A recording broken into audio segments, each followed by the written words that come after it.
Hola a todos de nuevo. Vamos con otra serie de vídeos de tuberías y empalmes, que es una unidad del módulo 6. Materiales, equipos y herramientas, o materiales y hardware también lo podemos llamar.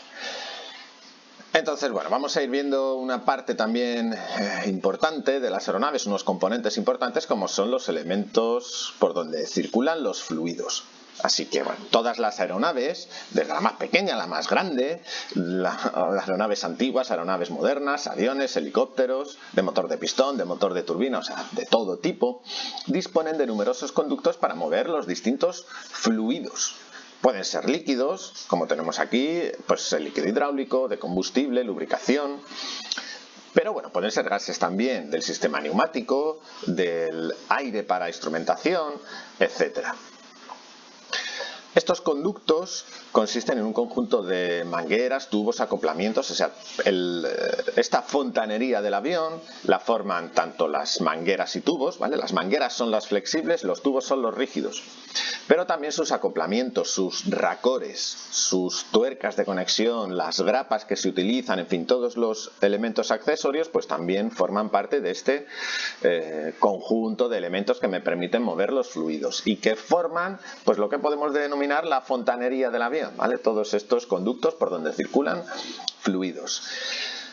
Hay una gran variedad de fluidos, ya sea por la química de cada uno. No es lo mismo un aceite de lubricación de un motor de turbina que un aceite de lubricación de un motor de pistón, que un aceite de lubricación, por ejemplo, para la transmisión de un helicóptero, o que un líquido hidráulico, o el combustible, o si es aire, etc. Entonces, debido a la gran variedad de fluidos que tenemos que mover, disponemos de distintos conductos y para cada aplicación se utilizará pues el material, el diámetro, el tipo de racor y demás específico o que más nos interese pues para esa aplicación en concreto.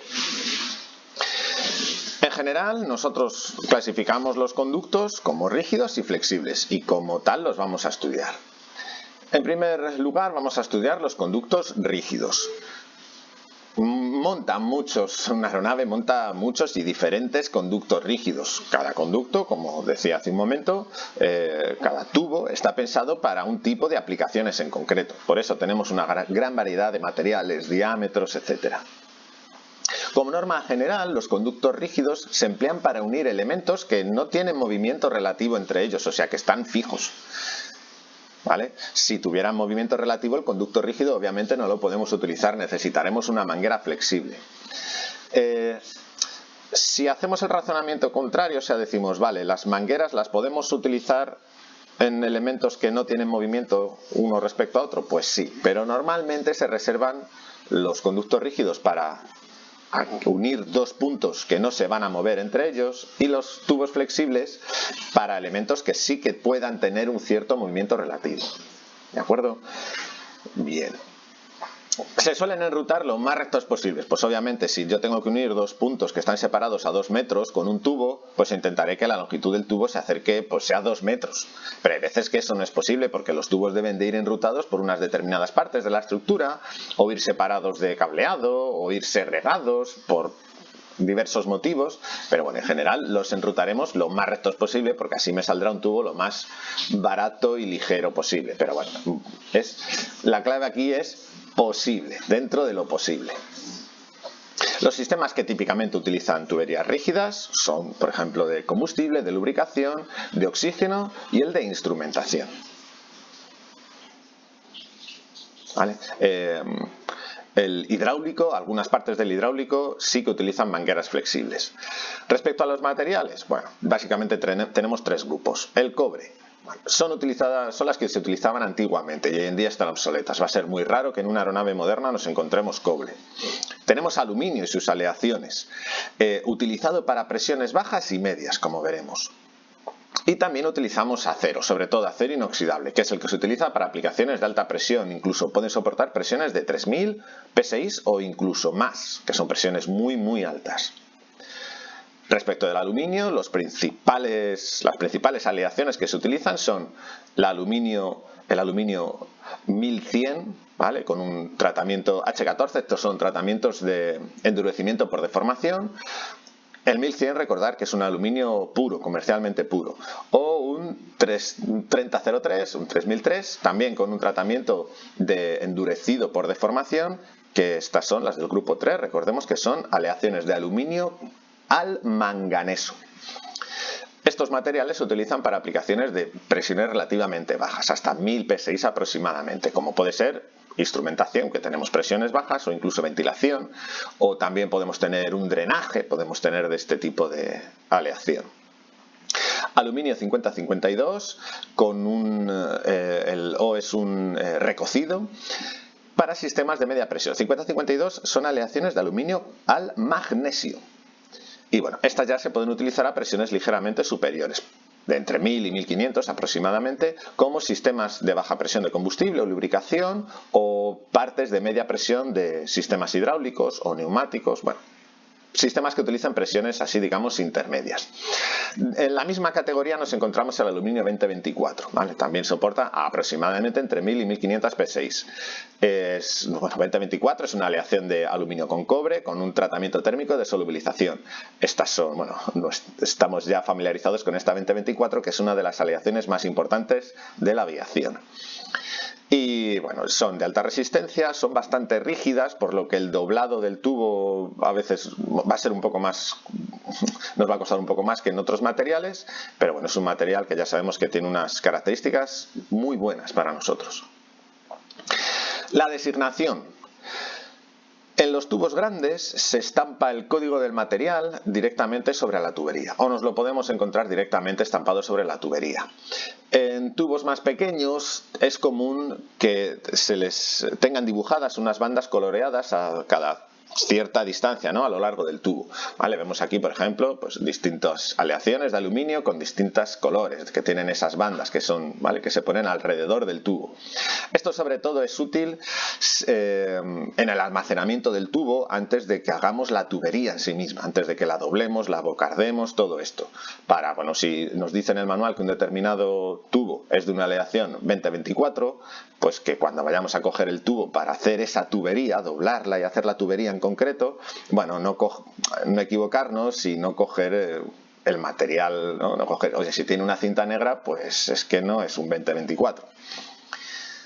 ¿Vale? Entonces, bueno, una vez que está montado el tubo, esto ya no es tan importante, porque al final el tubo lo vamos a poder identificar casi siempre por el manual, pero bueno, sí que esas bandas que nos podemos encontrar identifican el material. Acero inoxidable, el otro gran material con el que hacemos los tubos. Se utilizan para sistemas de alta presión, 3000 psi o incluso superiores. Tenemos partes de presión hidráulica o neumática o oxígeno, demás, que utilizan presiones muy altas. Entonces, bueno, utilizan normalmente fontanería, estos tubos de acero inoxidable. También se emplean en zonas que estén expuestas, por ejemplo, en la zona del tren de aterrizaje y el alojamiento del tren de aterrizaje, porque son zonas que van a recibir bastante polvo o gravilla o este tipo de cosas que las pueden erosionar, pueden dañarlas. Entonces los tubos de acero inoxidable son más resistentes a estas condiciones. El acero inoxidable tiene una resistencia mayor y también un peso mayor.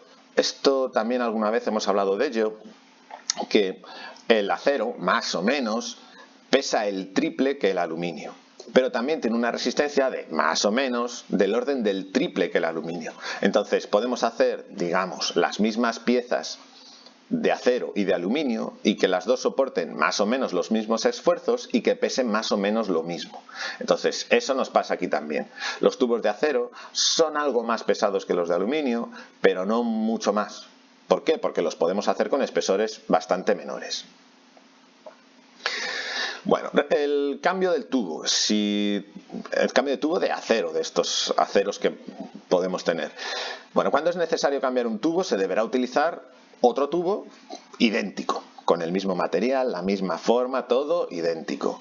Pasos a la hora de hacer este cambio de tubo. Si yo tengo un tubo que tiene pérdidas o está abollado, este tipo de cosas. Bueno, comprobar el código que tenemos en el tubo.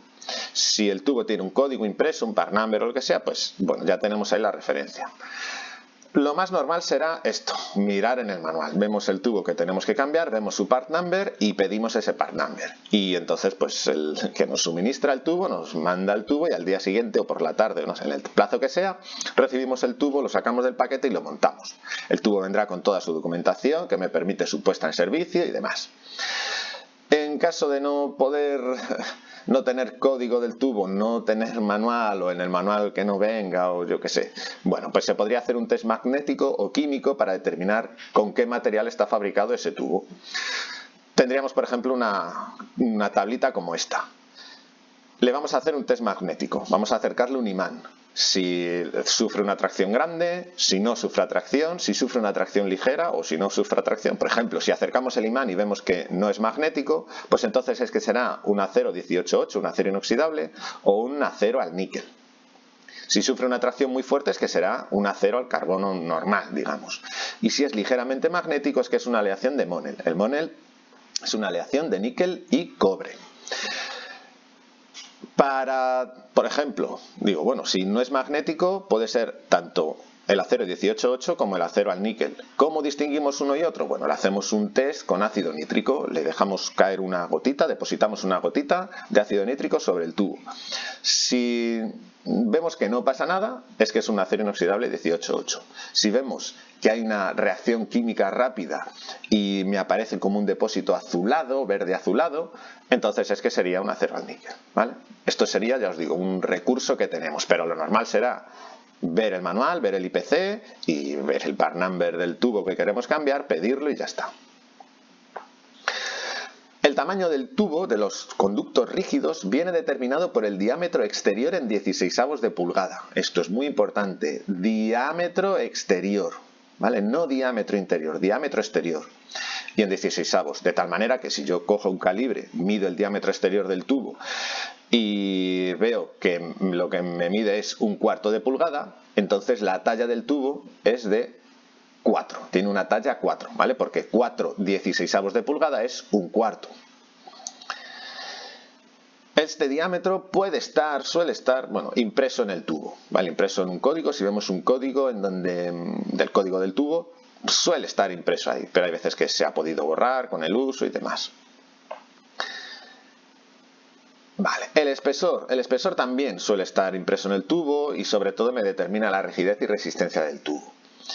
Se da en milésimas de pulgada y como os digo, pues también lo podemos encontrar a veces impreso en el propio tubo, ¿vale? Milésimas de pulgada. ¿Y cuánto será por tanto el diámetro interior? Pues nada, pues si al diámetro exterior que hemos medido con un calibre le restamos 2 veces el espesor, entonces tendremos el diámetro interior, ¿vale? Bueno, y hasta aquí este primer vídeo de estos conductos que tenemos en la aeronave, en donde hemos visto los conductos rígidos. Un saludo.